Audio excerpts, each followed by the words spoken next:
मुलाकात, और खास मुलाकात में एक बार फिर हमारे साथ हैं इलाहाबाद से वरिष्ठ पत्रकार जेपी सिंह साहब। दोस्तों, रतनलाल बोल रहा हूं, काम की बात में आपका स्वागत है और पेश है अम्बेडकरनामा। और आज जो बहस का मुद्दा है, यूपी की राजनीति का संदर्भ है, भाजपा में भागम भाग क्यों है। स्वागत है सर आपका अम्बेडकरनामा में। जी नमस्कार। जी नमस्कार सर। तो आपने जो कहा था वो सब तो ठीक ही हो रहा है, तो भागम भाग मचा हुआ है।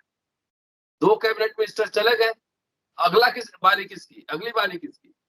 देखिए, बारी की तो बात नहीं है कि किसके मन में क्या है, जी क्योंकि ये लोग भी डैमेज कंट्रोल में लगे हुए हैं। अमित शाह सक्रिय हैं, लोगों को मनाया जा रहा है, चिरौरी की जा रही है कि तुम छोड़ के मत जाओ।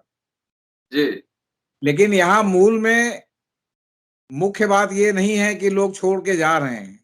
जी मुख्य बात ये है कि छोड़ के जाते रहें। जी जब 2017 के चुनाव में उत्तर प्रदेश में बड़ी संख्या में दूसरे दलों से लोग, जिसमें स्वामी प्रसाद मौर्य भी शामिल हैं, जब भाजपा में शामिल हुए तो भाजपा को तो बड़ा अच्छा लग रहा था। लेकिन वो जी ये नहीं सोच रही थी कि अगर उसकी जमीन खिसकी तो उसके लोग उसके साथ रहेंगे कि नहीं, क्योंकि आज भी वो उसमें मूलतः आरएसएस के जो भी बैकग्राउंड के लोग हैं वो भाजपा नहीं छोड़ रहे हैं। जी उसी तरह जो खाटी समाजवादी थे उन्होंने उस समय भी भाजपा सपा नहीं छोड़ी थी। जी लेकिन जो लोग, जो दल भी, जैसे बसपा ही है, मैक्सिमम दूसरे दलों से लोग आए हुए हैं, या जो जी इनका अपना कैडर था, उन्होंने जब देखा कि जो है इन्होंने बाहरी लोगों को ज्यादा महत्व देना शुरू किया, तो जो इनके कैडर के जो मूल लोग थे, जो मूल रूप से जो लोग थे, जो शुरू से कांसीराम जी के साथ और उसके बाद मायावती के साथ जुड़े थे, आज की डेट में उनमें से शायद ही कोई हो जो बसपा में हो। जी जब दूसरों को आपने भाव देना शुरू किया तो वो छोड़ के चले गए। लेकिन अभी भी जो आरएसएस का कैडर है वो मतलब उसको कुछ मिला हो ना मिला हो, घर में बैठा हो, वो छोड़ करके जो है, मतलब उसमें से बहुत रेयर लोग हैं जिन्होंने छोड़ करके सपा ज्वाइन किया है। जैसे बलिया के राम इकबाल सिंह जो एमएलए भी रह चुके हैं, आरएसएस मूल के हैं। आपके देवनिया के राम आशीष राय, वो एमएलए भी रह चुके हैं, आरएसएस मूल के हैं। लेकिन अब राम आशीष राय ने जयंत चौधरी का दामन थाम लिया है, राम इकबाल सिंह ने सपा का दामन थाम लिया है। तो ये चिंता का विषय है। लेकिन ये जो आपके जिस तरह के जो है आपका 2 कैबिनेट मिनिस्टर ने छोड़ा, ये सब लोग तो बसपा से आए हुए हैं, कोई सपा से आया हुआ है, कोई कांग्रेस से आया हुआ है। तो ये लोग जीतने के लिए आते हैं और देखते हैं कि जब हम जीत रहे हैं तो वो वहां 2-4 लाख सह मार खा के भी रहते हैं। लेकिन जब देखते हैं कि इनके जीतने की संभावना खत्म हो गई तो छोड़ के भाग जाते हैं। क्यों? क्योंकि जहां जीतने वाली संभावना हो वहां लटक जाते हैं। लेकिन इनका अपना व्यक्तिगत जनाधार भी होता है। अगर व्यक्तिगत जनाधार ना हो और छोड़ के जाएं तो हो सकता है कि दूसरी पार्टी लेना, चाहे सपा हो, बसपा हो या कोई भी हो, तो कुछ अपना जनाधार, कुछ उस पार्टी का जनाधार मिला मिला के विनिंग कॉम्बिनेशन बन जाता है। अब इस बार सपा में कम से कम 80 लोग, जी छोटे बड़े नेता मिला के जो है समझ लीजिए आ चुके हैं। 80 सीटों पर सपा को अपने मूल कैडर के लोगों को टिकट देने के बजाय उन लोगों को देने पर विचार करना पड़ेगा, ये जी स्थिति। और बाकी जीत का पर्यायवाची नहीं है। जो जिताएगा हम उसके साथ रहेंगे, हमारी कोई राजनीतिक प्रतिबद्धता या राजनीतिक विचारधारा तो है नहीं। जितने लोग छोड़ के जब उस समय बीजेपी में शामिल हुए थे तो वो सेकुलर से जो है वो सांप्रदायिक हो गए थे, अब सांप्रदायिक से फिर सेकुलर हो गए हैं, सपा में आ गए, कांग्रेस में आ गए या किसी और पार्टी में चले गए। तो जी अब इनका कोई राजनीतिक दर्शन या राजनीतिक सिद्धांत तो है नहीं। इनका तो मूल सिद्धांत है कि कहाँ रह के हम चुनाव जीतेंगे। और फिर जब जो भी पार्टी में चुनाव छोड़ते हैं सब जगह यही होता है कि मेरा दम घुट रहा था।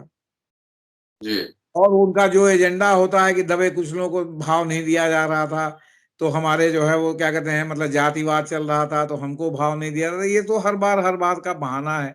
लेकिन बात मूल ये है कि इस समय सपा की ओर भगदड़ मची हुई है, तो इससे जनता में ये संदेश जा रहा है कि सपा जीत रही है और हम्म। भाजपा का ग्राफ बहुत बुरी तरह से जो है गिर रहा है।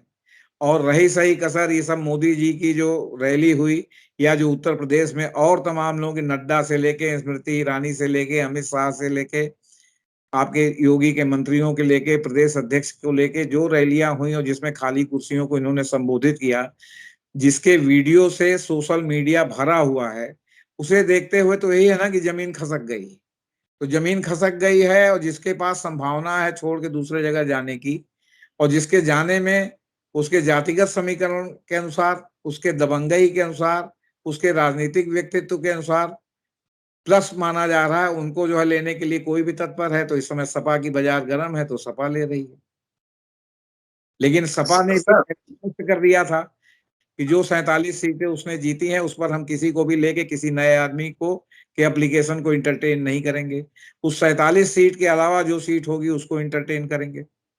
तो अब जो लोग आ रहे हैं, अब जैसे मान लीजिए उत्तर प्रदेश में आपका ऊंचाहार की सीट है, ऊंचाहार की सीट सपा के लिए मनोज पांडे ने जीता है।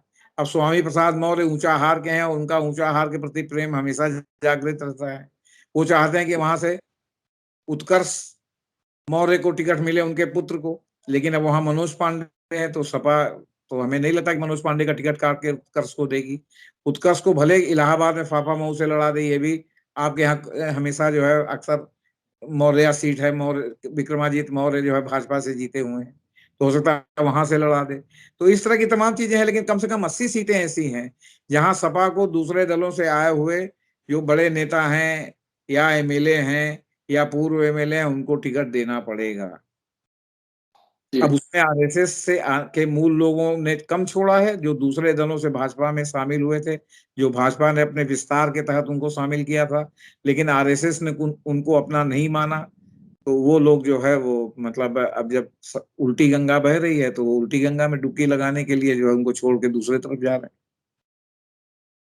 सर जी भारत में जो चुनाव होता है उसमें जाति हर समय एक प्रबल मुद्दा रहा है। जाति के आधार पे ही अमूमन वोटिंग होती है और डॉक्टर अंबेडकर ने कई बार अपने भाषणों में कहा और वॉइस ऑफ अमेरिका को जो इंटरव्यू दिया था उसमें भी कहा था।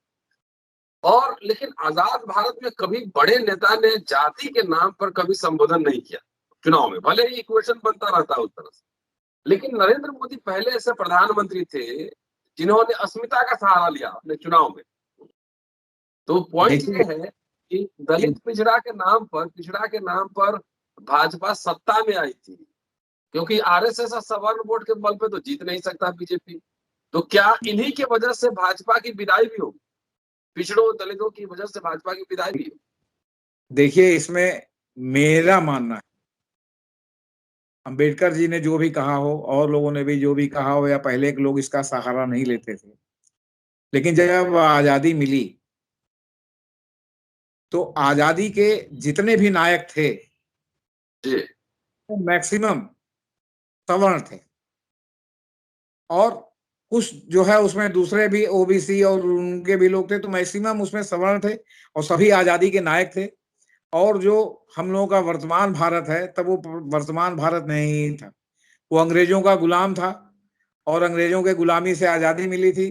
तो भी 539 या कितनी जो है वो क्या कहते हैं रियासतें थी, जो हिंदू रियासतें थी, इस्लामी रियासतें थी, जिनको मिलाने के लिए पटेल साहब को काफी मेहनत करनी पड़ी। मतलब उस दिन तक उन रियासतों का भी अस्तित्व था। तो जी ये जो भारत बना तो उसमें भारत बनने के बाद राजनीतिक चेतना उसमें जो है नहीं आई। राजनीतिक चेतना ना आने की वजह से कांग्रेस ही मुख्य दल था और जो विपक्ष वाले चिल्लाते थे उस पर कोई ध्यान नहीं देता था। यहाँ तक कि जो लोग सरकारी नौकरी में थे उनकी ये मानसिकता थी कि हमको कांग्रेस जो है वो रोटी देती है, रोजी देती है, रोटी देती है, तो हम कांग्रेस को ही वोट दें, चाहे वो किसी भी जाति के। जी और कांग्रेस ने भी बहुत चालाकी से जो आजादी के नायक थे उसमें भी आपको जानकर आश्चर्य होगा कि मैक्सिमम ब्राह्मण थे, कुछ ही जी लोग इधर। तो ब्राह्मण उनके साथ हो गया, और ब्राह्मण चूंकि धर्म की चाशनी में लोगों को इतना लपेटे रहता है कि बाकी लोग भी उसमें साथ में हो गए। तो उनके तीन जो है वोट बैंक बने, ब्राह्मण प्लस सवर्ण, दूसरा ओबीसी भी उनका वोट बैंक बन गया, तीसरा उनका दलित भी थोक भाव से वोट बैंक बन गया। और उसके आइकन थे आपके क्या कहते हैं जगजीवन बाबू, उसका जो है आपका जो है मुस्लिम वोट बैंक भी बन गया, क्योंकि जो मुसलमान बाहर चले गए थे, जो बाकी को जवाहरलाल नेहरू ने रोका था, तो कुछ उनकी वजह से और कुछ अब्दुल कलाम आजाद की वजह से वो लोग भी जो है वो क्या कहते हैं उनके थोक वोट बैंक बन गए। 67 में जब लोहिया जी ने गैर कांग्रेसवाद का नारा दिया और पहली बार तमाम हिंदी बेल्ट के राज्यों में जो है मिली जुली सरकारें बनी, जिसमें कम्युनिस्ट भी शामिल थे और जनसंघ भी शामिल थे, उसके बाद जो है लोहिया जी की स्वीकार्यता बढ़ी, यहाँ तक कि भाई शुरू शुरू में तो केरल में भी समाजवादी पार्टी की सरकार बनी थी। हम्म। स्वीकार्यता बढ़ी और इन्होंने ये नारा दिया कि जो पिछड़े हैं उनको 100 में 60 जो है स्थान मिलना चाहिए पिछड़ों को। तो जो ओबीसी है वो सेंटर स्टेज में आया और चाहे जिन भी परिस्थितियों में मंडल कमीशन की रिपोर्ट आने के बाद वो धूल खा रही थी। इस दौरान कांग्रेस जनता पार्टी ने पहले हराया, फिर कांग्रेस आई, फिर जो है वो कांग्रेस जो है वो आपके बोफोर्स के मामले में या विश्वनाथ प्रताप सिंह के मामले में डिफरेंस हुआ, फिर जनता दल बनी, जनता दल मिली जुली सरकार बनी, मैंने उसको कांग्रेस ने भी सपोर्ट दिया, उसको आपके क्या कहते हैं जनसंघ ने भी बाहर से सपोर्ट दिया, तो वो सरकार बनी। तो उस सरकार बनने के दौरान अब जैसे बीपी सिंह की सरकार जो है वो भारतीय जनता पार्टी की भी सपोर्ट पर आधारित थी। तो वीपी सिंह को ये लोग लगे तंग करने, कमंडल को लेके चलने लगे, क्योंकि तो इनको तो जरा सा भी मौका मिलता है तो अपना एजेंडा चालू करते हैं। उस समय रामविलास पासवान जो है वो बीपी सिंह के बहुत ही खास थे। रामविलास पासवान जो है वो क्या कहते हैं सामाजिक न्याय संभवतः उन्हीं के पास था। उन्होंने बीपी सिंह को ये मोटिवेट किया कि आखिर मंडल कमीशन की रिपोर्ट इतने दिन से आकर के जो है मतलब धूल खा रही है, अगर इसको हम लोग लागू कर दें तो ये कमंडल की राजनीति फेल हो जाएगी। ये बात बीपी सिंह को समझ में आ गई और उन्होंने मंडल कमीशन की रिपोर्ट को लागू कर दिया। और उसके सबसे बड़े जो है समझ लीजिए कि पीड़ित बीपी सिंह ही रहे। इसलिए रहे कि उन्होंने भले मंडल लागू किया हो, लेकिन मंडल के जो से निकले हुए जो जातिगत राजनीतिक दल थे वो जो है उन्होंने बीपी सिंह को किनारे लगा दिया और वो बजाय उसके कि वो एक होकर के चुनाव लड़ते, उनका अपना अपना जो है पॉकेट हो गया, उसके अपने अपने छत्रप हो गए और वो अपने अपने छत्रप अपने अपने स्वार्थ की राजनीति के चलते उन्होंने दीर्घकालिक राजनीति को छोड़ दिया और वो अल्पकालिक राजनीति करने लगे। ऐसा मेरा व्यक्तिगत मानना है।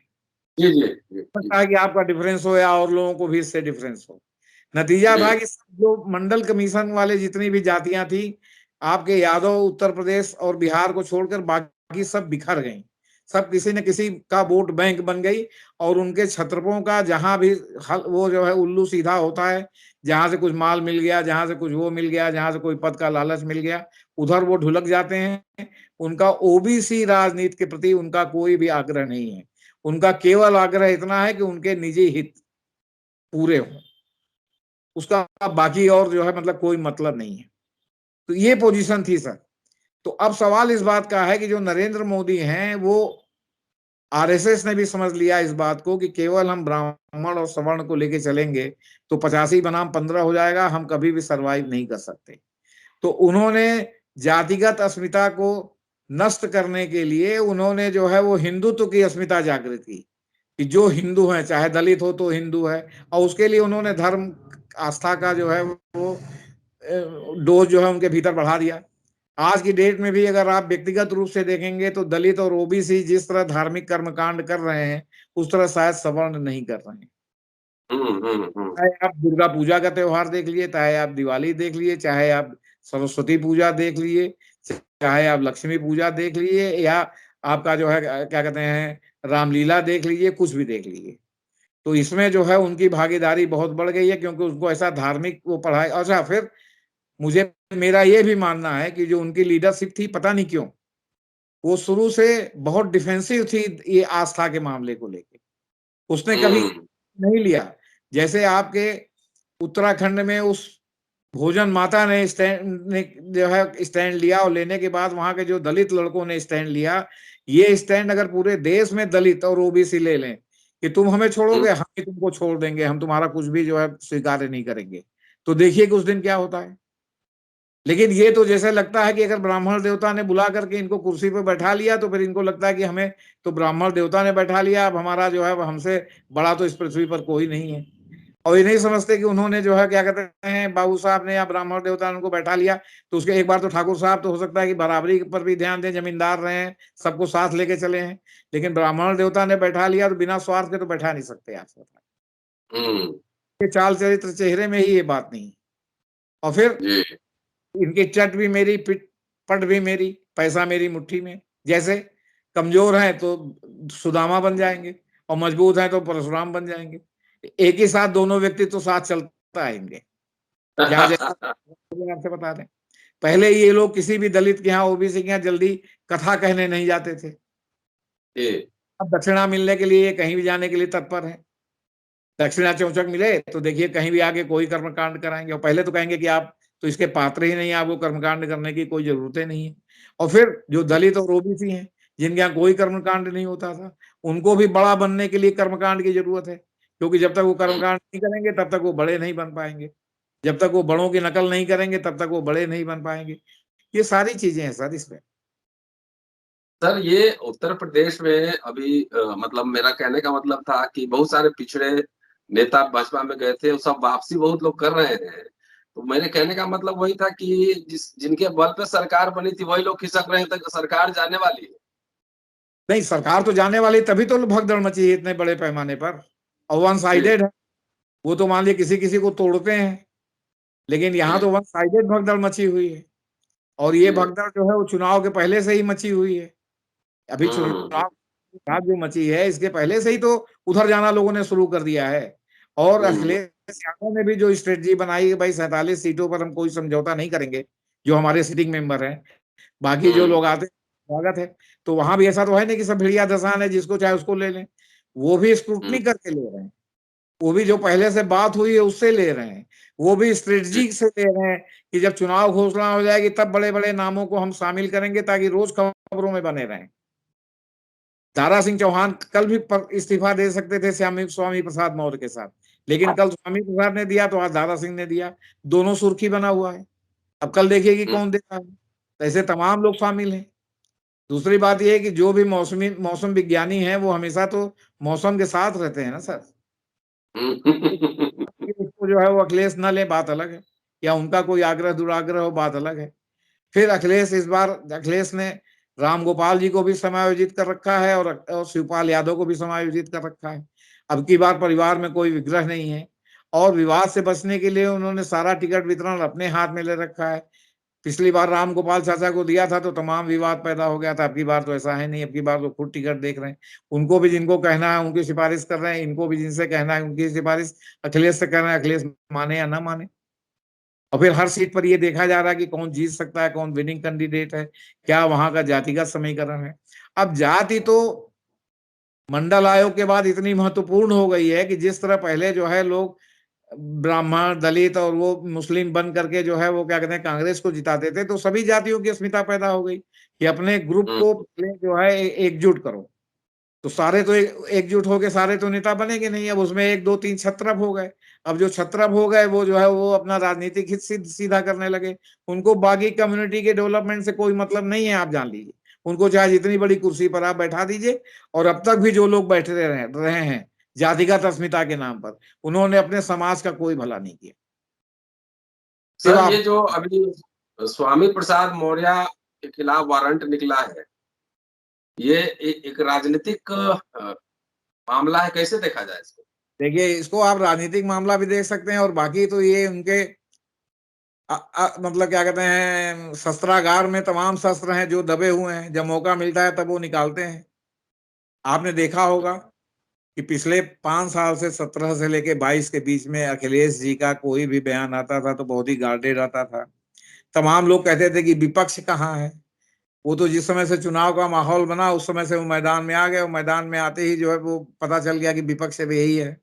अभी भी बहन मायावती जी की गार्डेड लैंग्वेज में जो है वो क्या कहते हैं मतलब प्रेस कॉन्फ्रेंस हो रही है या कुछ भी हो रहा है, वो भी अब आक्रामकता के साथ नहीं है, क्योंकि उनके ऊपर भी है कि भैया ईडी लगा देंगे ये, और सीबीआई को फिर से जागृत कर देंगे।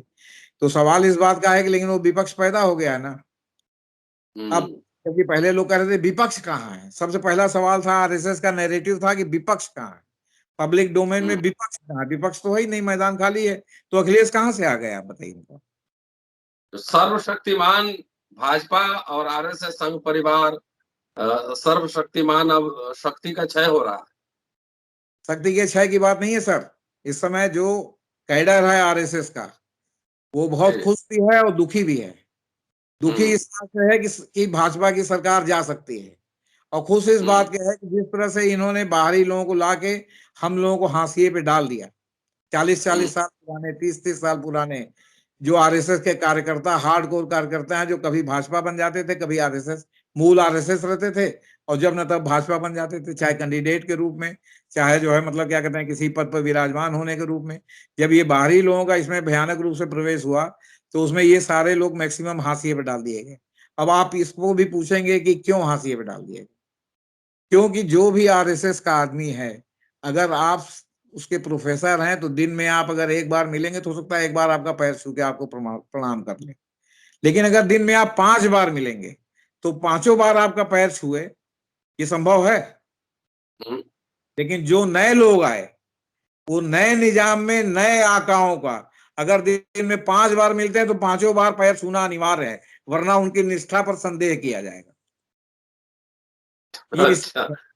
यही अखिलेश यादव दिनों दिन मजबूत स्थिति में पहुंचते जा रहे हैं जी और नहीं देखना है अगले एक सप्ताह में 5-7 लोग और आने वाले हैं, ये खबर है। जी 5-7 लोग और आने वाले हैं, खबर आई है छन के। वो तो बहुत लोग आने वाले हैं, इसलिए कि इन्होंने ये स्ट्रेटजी बनाई थी कि जब चुनाव घोषित होगा तब हम जो है धीरे धीरे करके एक एक लोगों को महत्वपूर्ण लोगों को लेंगे, ताकि जो है रोज सुर्खी में हम बने रहेंगे। दूसरी बात हम्म ये था कि इनको ये डर था कि कहीं चुनाव ये कोरोना के नाम पर या किसी बहाने से टाल न दें, क्योंकि दीवार पर लिखी इबारत थी कि ये जो है इस बार भाजपा चुनाव हार रही और बैडली हार रही। तो इसलिए भी ये जो है वो मिस फायर नहीं करना चाहते थे कि हम पहले शामिल कर ले और बाद में चुनाव टल जाए। और जो चुनाव चल मतलब हुआ कि फिर 6 महीने के लिए टल सकता है, हम्म तो इसलिए पहले से मिस फायर हो जाएगा, हम्म ये नहीं ले रहे थे। हाँ, तो बहुत लोग रहे हैं, लेकिन सवाल इस बात का है कि अखिलेश के लिए भी एक चुनौती है कि आप इतने दूसरे दलों से ले रहे हैं तो इनको संभालेंगे कैसे? अगर ये लोग हम्म चुनाव हैं तो उसमें मंत्री तो आप कुछ ही लोगों को 55 50 55 60 लोगों को मैक्सिमम बना सकते हैं, तो किसको बनाएंगे, किसको नहीं बनाएंगे? क्योंकि जो भी चुनाव जीतता है वो तो मंत्री पद ही पाना चाहता है ना, कोई अपने जातिगत समीकरण से पाना चाहता है, कोई अपने व्यक्तिगत आग्रह दुराग्रह या अपने समीकरण से पाना चाहता है। तो इतने लोगों को संभालना भी एक कठिन काम है, और जिस तरह से अखिलेश जी को ये बात समझना चाहिए कि जिस तरह से ये इनकमिंग करा रहे हैं, 2017 के चुनाव में इसी तरह आउटगोइंग भी हुआ था और आगे हम्म चुनाव में इसी तरह आउटगोइंग भी हो सकता है। तो सवाल इस हम्म बात है कि कोई भी जो आप दल बदल करा के लोगों को शामिल कर रहे हैं, उसका कोई भी नॉर्म होना चाहिए कि नहीं होना चाहिए?